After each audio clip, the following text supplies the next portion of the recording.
Welcome to it's my recipe అండి. మనం ఇంట్లో గారెలు ఎలా తయారు చేసుకోవాలనేది విధానం చూపిస్తున్నాను. నేను మినప్పప్పు అర్ధసేరు తీసుకొని 3 గంటల సేపు నానబెట్టి బాగా శుద్ధంగా కడుక్కొని తీసుకున్నానండి. ఇప్పుడు మనం దీంట్లోకి ఒక పిడికేడు తీసుకొని పక్కన పెట్టుకుందాము. ఒక పిడికెడు తీసుకుంటే సరిపోతుందండి. చూడండి, ఈ విధంగా మనం పిడికిడి తీసుకొని పక్కన బౌల్లో వేసి పెట్టుకుందాము.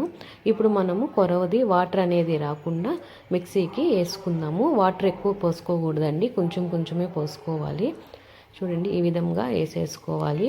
ఇట్లా చేస్తే మనం రుబ్బినట్టే వస్తుందండి. మనం చాలామంది వడకి రుబ్బితేనే బాగుంటుంది అంటారు కదా. ఈ విధంగా మనం ఇట్లా వేసుకుంటే మనం రుబ్బినట్లాగే వస్తుంది. దీంట్లోనే కొంచెం సాల్ట్ కూడా వేసేసుకోవాలండి. వడకి ముందే సాల్ట్ వేసేసుకోవాలి, లేదంటే పిండి కరునెక్కద్ది. మన టేస్ట్కి సరిపోయినంత సాల్ట్ వేసేసుకొని చూడండి, ఈ విధంగా మనం మిక్సీకి అనేది వేసేసుకోవాలి. ఇప్పుడు దీన్ని మినప్పప్పు మనం కొంచెం తీసి పెట్టున్నాం కదండి బౌల్లో, దాంట్లోనే తీసి వేసేసుకుందాము. చూడండి, ఈ విధంగా వేసుకుంటే సరిపోతుంది.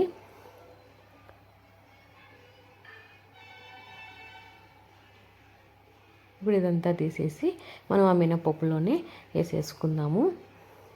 మనం కొరవగడ అంతా అలాగే వేసేసుకొని ఇప్పుడు మనం ఈ పిండిని మనం మినపప్పు తీసి పెట్టుకునేది బాగా కలిపేసేసుకొని మనం ఒక 20 నిమిషాలు పిండి అనేది మూతేసేసి పక్కన పెట్టేసుకోవాలండి.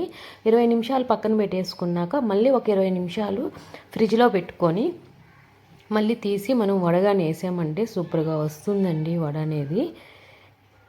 ఇప్పుడు నేను 20 నిమిషాలు బయట పెట్టి మళ్ళీ 20 నిమిషాలు ఫ్రిడ్జ్లో పెట్టి తీసి దాంట్లోకి 2 ఆనియన్స్, పచ్చిమిరపకాయలు, కరివేపాకు, కొంచెం జీలకర్ర వేసేసి బాగా కలిపి పక్కన పెడుతున్నానండి.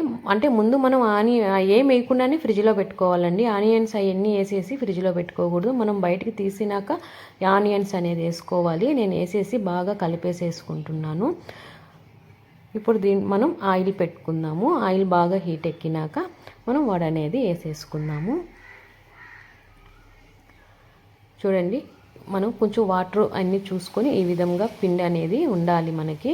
అన్నీ మనం కలిపినాక అన్నీ కొంచెం వాటర్ తగ్గితే వాటర్ అనేది పోసుకోవాలి. నేనైతే పేపర్ మీద చేస్తున్నానండి. ఇది మీ ఇష్టం, మీరు ఎలా వాటం ఉంటే అలా చేసుకోండి. నాకు పేపర్ మీదే బాగొస్తుంది. ఇప్పుడు ఒక ముద్ద తీసుకొని దాన్ని కొంచెం వాటర్లో తడిపి వడ అనేది మనకి నచ్చిన సైజులో చేసుకొని మనం నూనె బాగా కాగనివ్వాలండి. చూడండి, ఈ విధంగా చేసేసుకొని ఇప్పుడు మనం ఆయిల్లో అనేది వేసేసుకుందాము. చూడండి, నేను వేస్తున్నాను. చాలా బాగుంటాయండి ఇట్లా చేస్తే, కరకర అంటూ సూపర్గా ఉంటాయి. మనం రుబ్బినట్టే వస్తాయండి. ఇప్పుడు ఈ విధంగా అన్నీ వేసేసుకుందాం. మనం ఆయిల్ బాగా హీట్లో ఉండాలండి, లేదంటే వడ బాగా రాదు.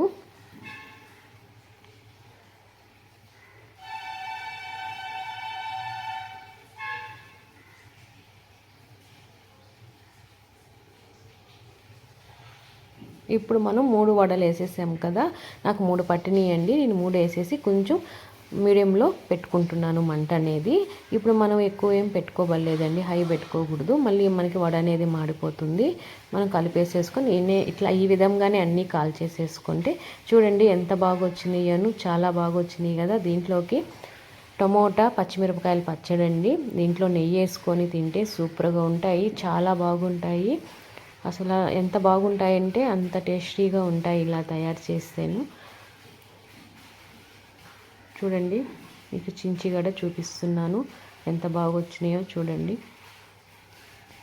ఇట్లా చేసుకోండి, మీకు నచ్చుతాయి, చాలా బాగుంటాయి. మళ్ళీ మళ్ళీ చేసుకోవాలనుకుంటారు, చాలా బాగుంటుంది. నచ్చితే